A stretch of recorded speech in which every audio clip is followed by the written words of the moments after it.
Agora a gente vai estudar aqui as funções de setup. Opa, não essas aqui. São as funções executadas durante o setup do Arduino, do Dance Master no caso. Essas quatro aqui, no caso, acho que você vai estar mais familiarizado, tirando o watchdog, que eu habilito o watchdog interno, que serve para realizar um reset quando o microcontrolador deixa de responder. E ele está aqui como 2 segundos. Deixa eu ver se tem alguma outra coisa aqui. O watchdog e o reset é 2 segundos. Então travou 2 segundos o microcontrolador, porque ele executa o milis no momento que você liga, então ele está sempre contando o tempo. Se ele passa 2 segundos sem receber um sinal ali de flag interno, ele reinicia o microcontrolador. Então é uma aplicação muito interessante. Vamos agora para o acelerômetro setup em Multiple System. Vou descer aqui.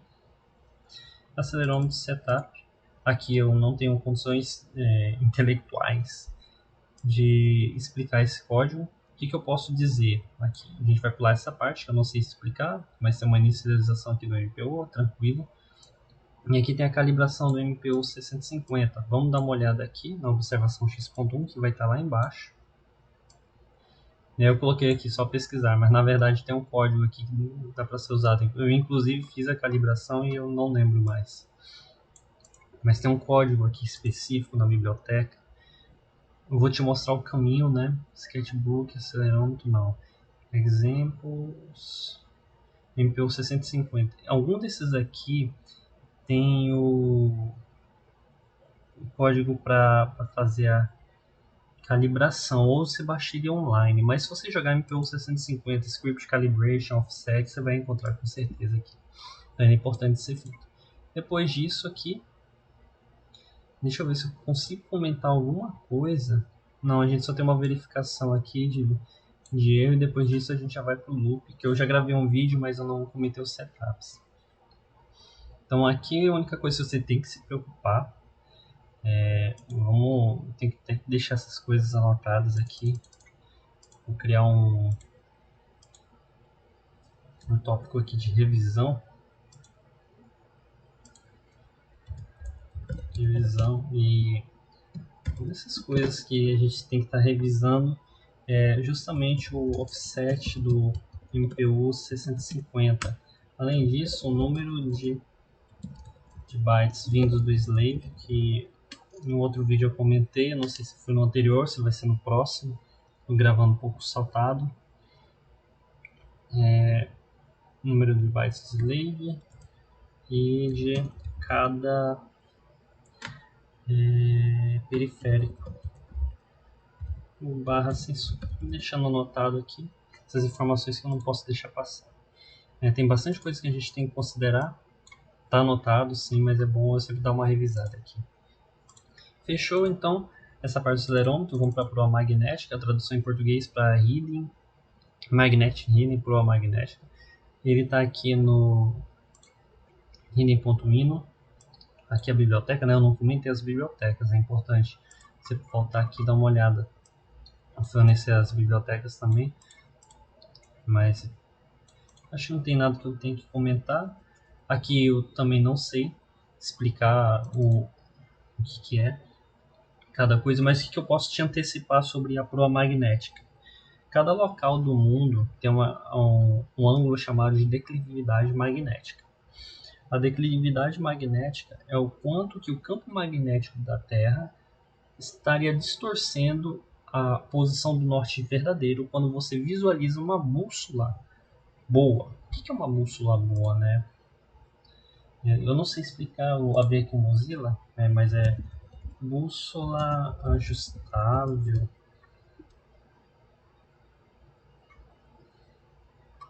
Ajuste de declividade. Ajuste de declividade. Queria encontrar uma aqui, mas eu acho que vai ser qualquer coisa mais complexa que aquilo que você visualiza em qualquer lugar que venda, né? Eu esqueci realmente o nome, mas aqui está um exemplo. Eu acho que esse daqui faz o ajuste de declividade. Quando você olha uma bússola simples, aquela que vem de qualquer lugar, vou colocar aqui. Isso daqui você não te permite fazer o ajuste da declividade magnética. A declividade magnética é a variação da intensidade do campo magnético ao longo da Terra. Então vamos colocar aqui mapa da declividade magnética terrestre. Acho que vai aparecer alguma coisa. Vamos em imagem. Então aqui, acho que esse aqui é um mapa. Então a intensidade do campo magnético da Terra, ele é representado por esses mapas aqui, e ele distorce ali o que tu visualiza na bússola como norte. E uma das formas de você medir aqui é o mapa da declinação. E essa variação na intensidade do campo magnético acaba afetando as bússolas. Então você precisa sempre fazer um ajuste na medida dos locais que você passa. Eu não sei como é que funciona em avião, os que fazem rotas muito grandes, comerciais. Mas essa declividade magnética pode ser medida por um magnetômetro, em inglês é rede, e você faz essa medição por meio dele, porque ele mede a intensidade dos campos magnéticos. E aí você consegue obter essa declividade magnética. É isso que a gente calcula aqui, é um dos requisitos do regulamento também. Não consigo comentar o setup, né, exatamente o que acontece, realmente sugiro que você estude. A gente tem aqui a parte de amostragem, taxa de dados, 50 Hz, um range de 2 GB alguma coisa, giga não, né? Mas sugiro que você estude depois. Aqui é o resultado final. Não é o resultado final, na verdade, é o ângulo de declinação. Eu não sei por que ele é desse jeito, então eu realmente sugiro que você estude. Eu não tinha notado aqui e me perguntado, mas pega esse declination angle, onde que ele vai aparecer? Bem aqui, no cálculo do Healy, está aqui no loop. Ele vai entrar nesse cálculo que a gente vai comentar depois. Depois, altitude, pressão, setup, key pressure.ino. Ele não na verdade ele tem uns cálculos que são difíceis, mas a implementação dele em si não é. Então tem a declaração de algumas constantes. E o nosso objetivo nesse código é obter umidade. Então vamos colocar aqui no que a gente realmente pega. Tá aqui, temperatura, umidade, pressão. Isso daqui é um filtro. Isso daqui eu não me lembro o que é do gás, mas a gente não usa do gás. Que nesse setup a gente define qual o método de amostragem, esse oversampling aqui. Então, para você contabilizar uma amostra, parece que ele pega 5 ou 10 amostras e tira a média disso. Então, seria esse o oversampling. Eu não me lembro exatamente a quantidade, mas é por aí. E depois ele aplica um filtro QIR8. E aí tem outra definição aqui.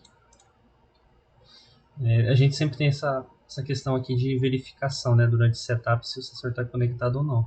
Eu não comentei anteriormente, né, mas sempre tem aqui, ó, bússola não encontrada. Isso é em termos de comunicação I2C, não é aquele status check que existe logo no início aqui, I2C módulo check. Voltar aqui para o pressure. Então é só isso que acontece no setup dele. Voltando para cá, o próximo é o... Deixa eu achar aqui. Velocidade aerodinâmica calibrada setup é um dos mais simples, não tem muito segredo. Só existe uma variável chamada float, que é a diferença de pressão entre os dois pontos. O que o tubo de Pitot te dá é a diferença de pressão entre dois pontos. A gente começa com essa variável declarada como sendo zero e depois vai entrar no loop. Eu não vou comentar agora, porque senão vai entrar na parte do loop. O próximo setup é o print hora RTC. A gente já viu aqui, deixa eu ver onde que tá. Não, a gente ainda não viu. Tá aqui no telemetry print hora RTC. É só aquele print atual, vou dar o reset. O que ele está fazendo? É só esse print, ó. Hora atual RTC, é o que tem armazenado, para a gente saber e depois atualizar corretamente. A gente pega aqui os dados, RTC get time, faz a separação, obtém a hora, o minuto, printa tudinho. E aqui, não sei explicar muito bem, não vou me estender. E I2C módulo check. Aqui eu não sei se eu já quando que vai vir. Eu vou ter que pular porque eu comentei em algum vídeo, não sei se foi no anterior ou se vai ser no que eu vou postar depois. Aqui nós temos o data header setup. Ele está lá na parte de telemetria.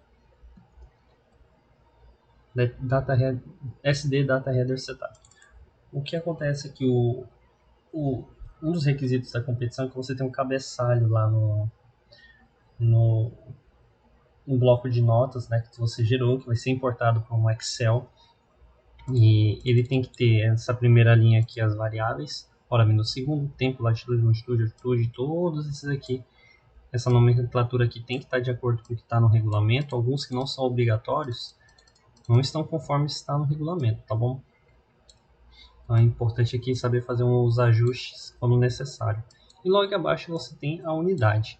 Depois de gerar essas strings de cabeçalho que dão lá no nosso TXT, só gerei a variável aqui. Aí em seguida eu faço a verificação do cartão SD. SD Begin, Chip Select. Chip Select aqui é só, acho que é endereço dele em termos de SPI, que é o tipo de comunicação. Ele verifica se está conectado ou não, se foi encontrado ou não.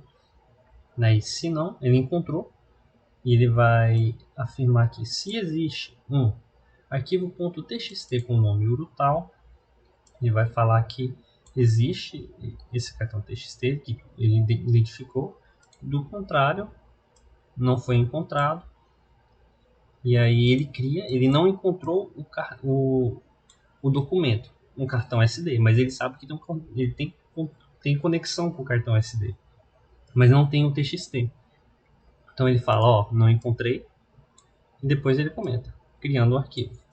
E aí, criou, eu consigo escrever, consigo abrir, né, o cartão SD e escrever os dados lá dentro.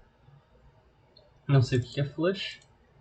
E aí ele printa aqui, ou aqui na verdade, eu só estou preparando o cartão SD para escrita, mas essa escrita não sobrepõe, ela é acumulativa.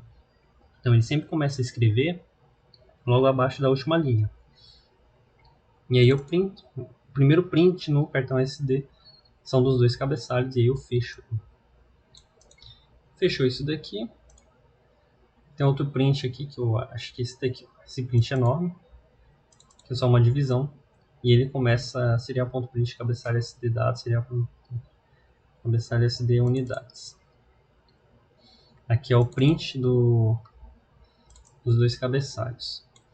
Esse aqui é o print de debug, né? Eu falei em termos de tabela Excel, mas na verdade é o de debug, né? A gente está printando bem aqui embaixo, para a gente visualizar e entender. Depois disso, tem um aguarda um segundo que eu comentei anteriormente. Tem uma observação x.2 que é referente ao RTC, mas a gente já comentou. Então esse daqui é o setup. É importante você conhecer, não é tão difícil, né? Depois que a gente passa por cima dele. Então espero que tenha ficado mais claro aqui, a gente dá continuidade